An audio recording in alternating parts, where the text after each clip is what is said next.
Hello, welcome back to Read the Bible with me. Today is Wednesday, January the 29th, 2025. Let's pick up where we left off in the book of Exodus, chapter 2. Moses flees to Midian. And it reads, One day, after Moses had grown up, he went out to where his own people were and watched them at their hard labor. He saw an Egyptian beating a Hebrew, one of his own people. Glancing this way and that, and seeing no one, he killed the Egyptian and hid him in the sand. The next day he went out and saw two Hebrews fighting. He asked the one in the wrong, "Why are you hitting your fellow Hebrew?" The man said, "Who made you ruler and judge over us? Are you thinking of killing me as you killed the Egyptian?" Then Moses was afraid and thought, "What I did must have become known." When Pharaoh heard of this, he tried to kill Moses, but Moses fled from Pharaoh and went to live in Midian, where he sat down by a well. Now a priest of Midian had 7 daughters, and they came to draw water and fill the troughs to water their father's flock. Some shepherds came along and drove them away, but Moses got up and came to their rescue and watered their flock. When the girls returned to Reuel, their father, who asked them, "Why have you returned so early today?" They answered, "An Egyptian rescued us from the shepherds. He even drew water for us and watered the flock." "And where is he?" he asked his daughters. "Why did you leave him? Invite him to have something to eat." Moses agreed to stay with the man, who gave his daughter Zipporah to Moses in marriage. Zipporah gave birth to a son, and Moses named him Gershom, saying, "I have become an alien in a foreign land." During that long period, the king of Egypt died.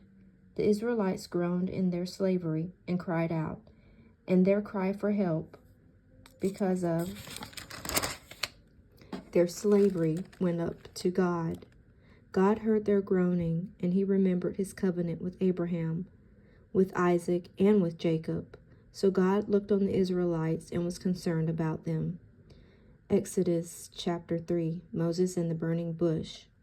Now Moses was tending the flock of Jethro, his father-in-law, the priest of Midian, and he led the flock to the far side of the desert and came to Horeb, the mountain of God.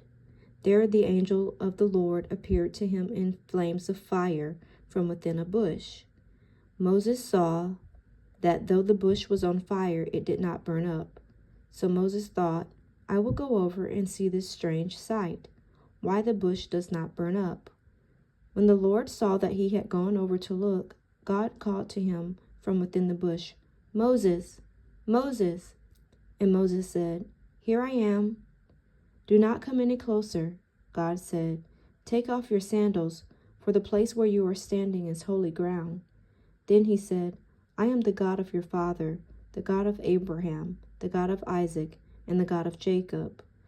At this, Moses hid his face because he was afraid to look at God. The Lord said, "I have indeed seen the misery of my people in Egypt. I have heard them crying out because of their slave drivers, and I am concerned about their suffering.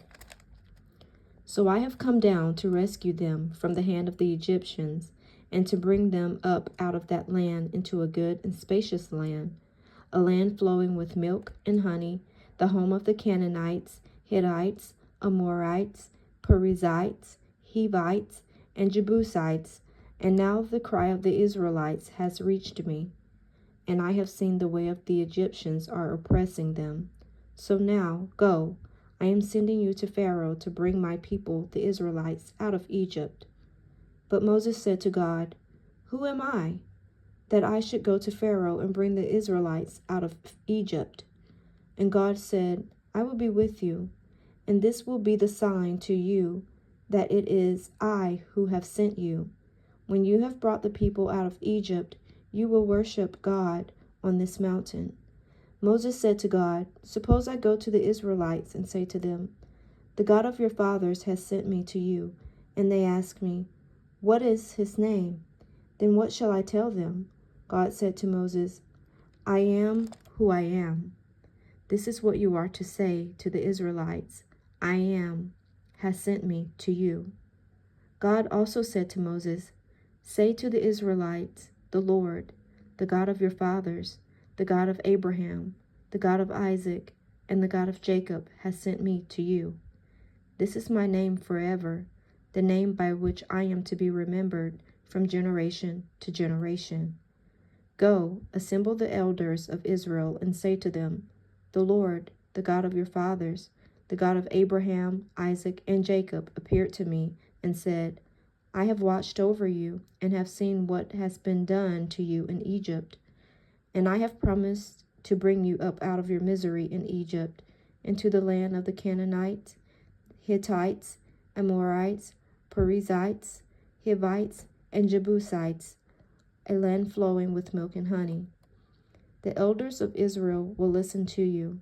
Then you and the elders are to go to the king of Egypt and say to him, the Lord, the God of the Hebrews, has met with us. Let us take a 3-day journey into the desert to offer sacrifices to the Lord of our God. But I know that the king of Egypt will not let you go unless a mighty hand compels him. So I will stretch out my hand and strike the Egyptians with all the wonders that I will perform among them. After that, he will let you go.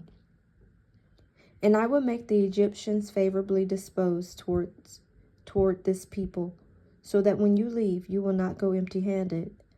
Every woman is to ask her neighbor and any woman living in her house for articles of silver and gold, and for clothing, which you will put on your sons and daughters.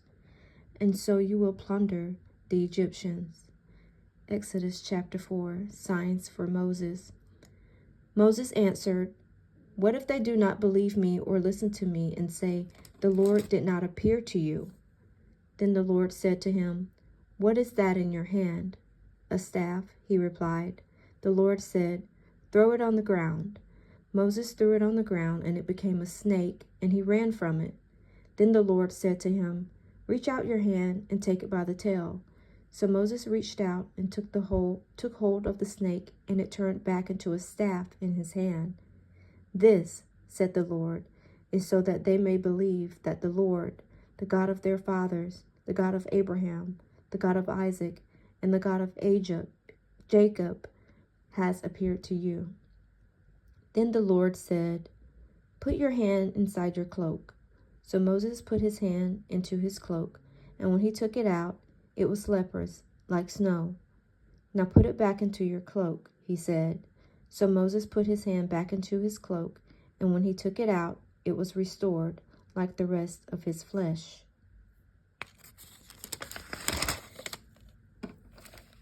Then the Lord said, if they do not believe you or pay attention to the first miraculous sign, they may believe the second.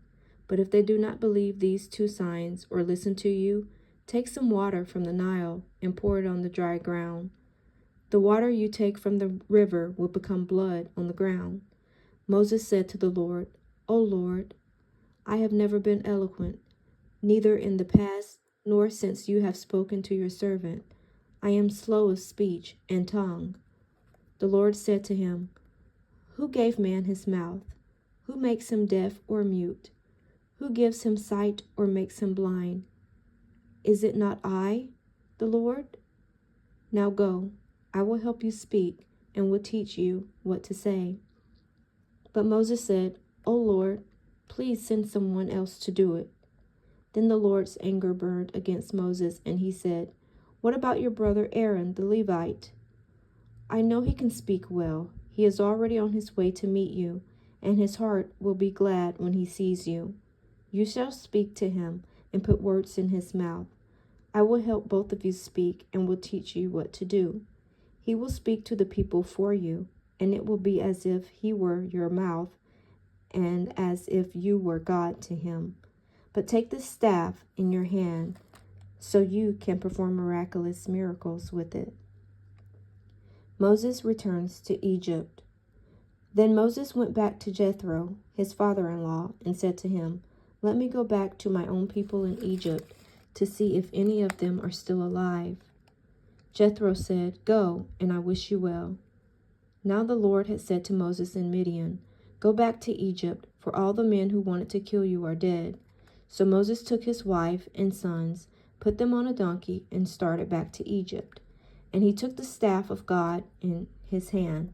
The Lord said to Moses, "When you return to Egypt, see that you perform before Pharaoh all the wonders I have given you the power to do. But I will harden his heart so that he will not let the people go. Then say to Pharaoh, 'This is what the Lord says. Israel is my firstborn son, and I told you, let my son go, so he may worship me. But you refused to let him go, so I will kill your firstborn son.'" At a lodging place on the way, the Lord met Moses and was about to kill him. But Zipporah took a flint knife, cut off her son's foreskin, and touched Moses' feet with it. "Surely you are a bridegroom of blood to me," she said. So the Lord let him alone. At that time she said bridegroom of blood, referring to circumcision. The Lord said to Aaron, "Go into the desert to meet Moses." So he met Moses at the mountain of God and kissed him. When Moses told Aaron everything the Lord had sent him to say, and also about the miraculous signs he had commanded him to perform, Moses and Aaron brought together all the elders of the Israelites, and Aaron told them everything the Lord had said to Moses. He also performed the signs before the people, and they believed. And when they heard that the Lord was concerned about them and had seen their misery, they bowed down and worshipped. Exodus chapter 5. Bricks without straw. Afterward, Moses and Aaron went to Pharaoh and said, "This is what the Lord, the God of Israel, says. Let my people go, so that they may hold a festival to me in the desert." Pharaoh said, "Who is the Lord, that I should obey him and let Israel go? I do not know the Lord, and I will not let Israel go." Then they said, "The God of the Hebrews has met with us. Now let us take a 3-day journey into the desert to offer sacrifices to the Lord our God, or he may strike us with plagues or with the sword." But the king of Egypt said, "Moses and Aaron, why are you taking the people away from their labor? Get back to your work." Then Pharaoh said, "Look, the people of the land are now numerous, and you are stopping them from working." That same day, Pharaoh gave this order to the slave drivers and 4 men in charge of the people: "You are no longer to supply the people with straw for making bricks. Let them go and gather their own straw, but require them to make the same number of bricks as before. Don't reduce the quota. They are lazy. That is why they are crying out, 'Let us go and sacrifice to our God.' Make the work harder for the men so that they keep working and pay no attention to lies." Then the slave drivers and the 4 men went out and said to the people, "This is what Pharaoh says. I will not give you any more straw. Go and get your own straw wherever you can find it, but your work will not be reduced at all." So the people scattered all over Egypt to gather stubble to use for straw. The slave drivers kept pressing them, saying, "Complete the work required of you for each day, just as when you had straw." The Israelite 4 men appointed by Pharaoh's slave drivers were beaten and were asked, "Why didn't you meet your quota of bricks yesterday or today as before?" Then the Israelite 4 men went and appealed to Pharaoh. "Why have you treated your servants this way? Your servants are given no straw, yet we are told, 'Make bricks.' Your servants are being beaten, but the fault is with your own people." Pharaoh said, "Lazy, that's what you are, lazy. That is why you keep saying, 'Let us go and sacrifice to the Lord.' Now get to work. You will not be given any straw, yet you must produce your full quota of bricks." The Israelite 4 men realized they were in trouble when they were told, "You are not to reduce the number of bricks required of you for each day." When they left Pharaoh, they found Moses and Aaron waiting to meet them, and they said, "May the Lord look upon you and judge you. You have made us a stench to Pharaoh and his officials, and have put a sword in their hand to kill us." God promises deliverance. Moses returned to the Lord and said, "O Lord, why have you brought trouble upon this people? Is this why you sent me?" Ever since I went to Pharaoh to speak in your name, he has brought trouble upon this people, and you have not rescued your people at all.